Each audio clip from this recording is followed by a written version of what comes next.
Star Wars is arguably the most popular film franchise of all time, and since 2015, it seems to be more of a franchise than ever, with the core films coming back and plenty of spin-offs in the near future. I never really got into Star Wars as a kid, but I've seen the films since, and I really enjoy some of them. I'm not a huge fan of some of them, I'm indifferent to a few, and the recent core films I'm actually loving, which I guess is a controversial opinion to have nowadays, but whatever. Think what you want. Anyway, with so much happening in this world, today I thought it could be fun to talk about all of the upcoming Star Wars films, ones with official release dates and ones without. Also spoilers for all the Star Wars movies, but mainly Last Jedi. Alright, let's get into this. So first up, in just about 1.5 months, we're getting the long-awaited Han Solo movie. Okay, I've talked about this film a bunch, so for a change, at least at the start here, I'm gonna try to be positive. On the plus side, I actually think the trailer looks really cool. You can mask most terrible films with cool shots and music and editing, yes. But hey, I'm trying to be optimistic, so I do like this teaser. The cast for the most part is pretty stellar, especially with Donald Glover as Lando, and despite the rumors we've heard, I thought Alden Ehrenreich was the best part of Hail Caesar, so I find it hard to believe he needed an acting coach on set. Sure, he doesn't really look or sound like Han Solo from what we've seen, but if the performance is good enough and likable and the movie around him is fun, I think I'll be able to look past that. Ron Howard's also a good director. The main thing that concerns me is that we didn't get a trailer till like 4 months before the film, which isn't always the worst sign, but it did give me unpleasant flashbacks to Fant Four Stick. And also, I suspect this will always have the Ant-Man problem, where no matter how good it is, I, and a lot of people, will wonder how great it would have been with the original directors. That being said, I am at the very least very curious to see this, and see if it turns out to be a train wreck or a super fun time. For the sake of the franchise as a whole though, Disney'd better hope people like this, because they really don't need another Last Jedi fan division on their hands. Then in December 2019, we're getting the hopefully epic conclusion to the new trilogy, Star Wars Episode 9. Initially, I didn't think there was a lot to talk about with this film, because we have very few details, but once I sat down and thought about it, yeah, there's a bunch of stuff. First off, the title, no idea. Probably something something the Resistance something, or something something the First Order something. And no, I don't think it's going to be From His Nap. Then, will Luke return? I'm going to say probably, as a Force Ghost. Mainly because Mark Hamill seems very much up for it. Side note, Mark Hamill has some of the most delightful social media accounts out there. So yeah, I'd say expect Force Ghost Luke, which I'd be more than happy to see. Kylo Ren is pretty full evil at this point, so I doubt we'll be getting more conflicted, half-naked Force calls between him and Rey, and more just a battle of good and evil. Although, maybe he'll be turned at the very last moment, Vader style. As far as if the reveals that were disappointing to a lot of people in Episode 8 will be changed, I wouldn't be surprised. J.J. Abrams is coming back for this, so if he had a particular idea in mind for all those mystery boxes he set up in Episode 7, then I'm sure he can find a way around that. Obi-Wan might end up being Rey's dad after all, and Snoke could end up actually being someone important. He could come back too, Andy Serkis has even said that. That would make a lot of those big moments in Episode 8 feel kinda cheap, but if handled well, it could work. Personally, I actually quite like the reveal that Rey's parents were nobodies, so I'd prefer if that stayed. But if they brought back Snoke in some capacity, sure, I wouldn't really mind. Also, speaking of bringing people back, is Phasma coming back? Look, I'd find it kinda hilarious if they brought her back every film, somehow, and every movie she's completely wasted. Like, they've done it twice now. If they just turned it into a joke, it could be kinda funny. But it could also be awesome if they actually made her a cool character. Though given what we've already seen, it may be a little too late for that. So maybe just leave her dead. And finally, the big and kind of tragic aspect of this film, Leia. From my understanding, each of these new films was supposed to have an old trilogy character as a big focus. 7 would be Han, 8 would be Luke, and 9 would be Leia. Unfortunately, Carrie Fisher passed away, which means that won't happen. And Disney has said that they're not recreating her with CGI. Thank God. So, I'm not sure how they're going to handle this from a story perspective, because Leia is still there in the Star Wars world. I think they're going to say she went off on a mission somewhere else in space, or she's off commanding some fleet somewhere, since that's the only way I can really see handling this character with respect, and still giving her something to do in the world, albeit off-screen.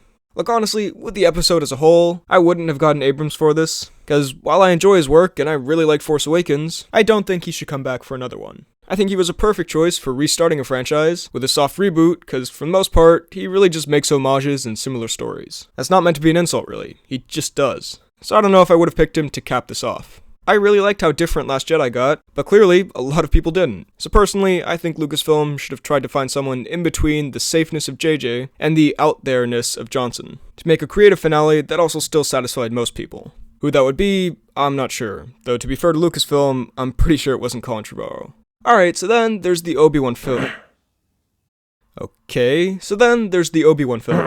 Alright, what is going on here? Who are you? Why, it's me, the disembodied voice of YouTuber Cinema Geek. Uh-huh. What do you want? Well, clearly you don't know enough about Star Wars to talk about the Obi-Wan movie. I thought I was doing pretty well. Yeah, don't worry, I'm here to help.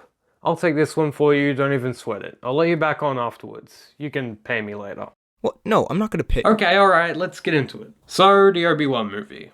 This is likely going to come out at some point in 2020 since the film is set to begin production in 2019. There's no official word yet on whether Ian McGregor would return to play the character again, but honestly, he really should.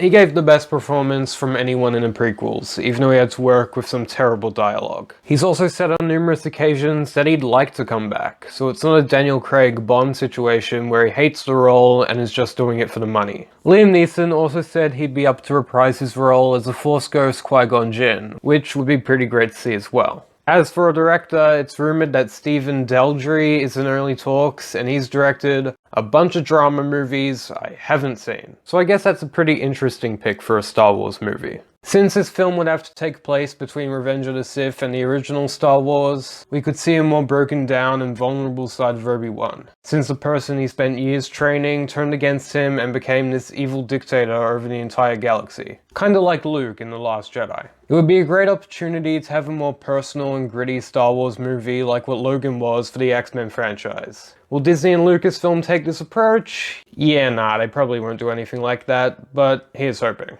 Alright, now I'm gonna let you finish. Cheers.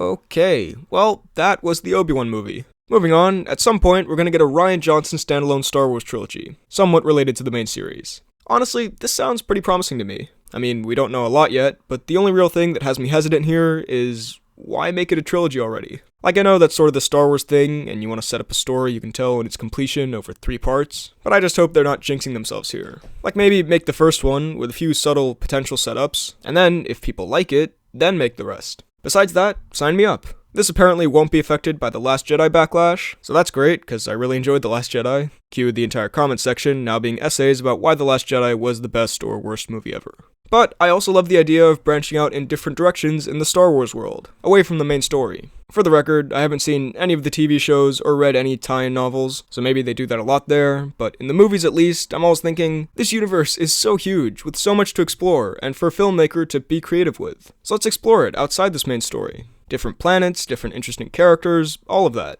You can go to different time periods, though I just want to say, I really don't want to see this go to the present day, and the Star Wars world collides with our world. That would actually be the worst, even though there's already probably a novel about it. But yeah, I also think Rian Johnson is well suited for this, or at the very least, we'll get a better reception with this. Because from what I've gathered, a lot of hardcore fans didn't like The Last Jedi because it was so different from what the series normally is, and did very weird and new things with beloved characters. So with this, Johnson wouldn't have to worry about any of that. Get as weird as you want in this huge, awesome world. So yeah, I'm totally on board. And really, I have very similar thoughts about the other standalone movie series we're getting from the Game of Thrones guys. New stuff in this world. Hell yeah. These guys specialize in both making stuff epic and also telling stories with a lot of characters and balancing it well. So really, I think they could have been brought on for a main episode. But this, sure, absolutely. I doubt this will be R-rated or really like Game of Thrones in terms of violence and content, but just with lightsabers, though that would be cool to see.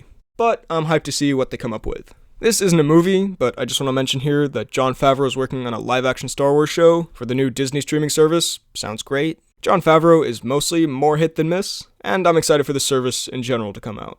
So now for a few hypothetical films that'll probably happen at some point. We're likely going to get more spin-off movies, or Star Wars stories, the most likely one being Boba Fett. I would enjoy seeing something that redeems an awesome-looking yet ultimately hilarious character. Seeing him be more of a badass, again, on film, would be a lot of fun. Maybe he gets out of the Sarlacc pit somehow. Honestly, I thought the Han Solo movie was going to be like Han vs. Boba Fett, or Han versus a bunch of bounty hunters, which it might still end up being. But like a bounty hunter team-up heist movie sounds like it could be fun. And then finally, we're almost certainly going to be getting Star Wars Episodes 10, 11, and 12, the new trilogy. It's sort of pointless to speculate what this will be about before the current trilogy is even wrapped up, but what the hell. Personally, I hope they're going to take a decent break between this trilogy and the next, so we can really get amped up for another Star Wars series of episodes again. Die Hard fans, don't worry, there'll still be loads of Star Wars stuff in the meantime. But for these main films, let's let the excitement recharge. These movies will probably have Rey, Finn, and Poe in them as older, potentially mentor characters. Not like Han and Luke old, but just like adults, still helping out in the main adventure. Even though Daisy Ridley said she's not coming back after episode 9, we'll see. Could it feature a new, younger cast like that kid from the end of Last Jedi? Yeah, maybe. I'm not sure how they're gonna make it feel fresh though. Like, it has to be light versus dark, but you can't have another giant empire building a super weapon or chasing the resistance, right? If they get some talented filmmakers on board, which I'm sure they will, I think they'll be able to find some creative alternative. So those were my thoughts on the upcoming Star Wars films. What do you think of these? Also, big shout out to Cinema Geek for helping out here. I've been watching his videos for a while, and it was really cool to work with him. He makes videos like mine and Mr. Sundays and that kind of stuff. So if that's your thing, which if you're watching this, it probably is, check out his channel, link down below.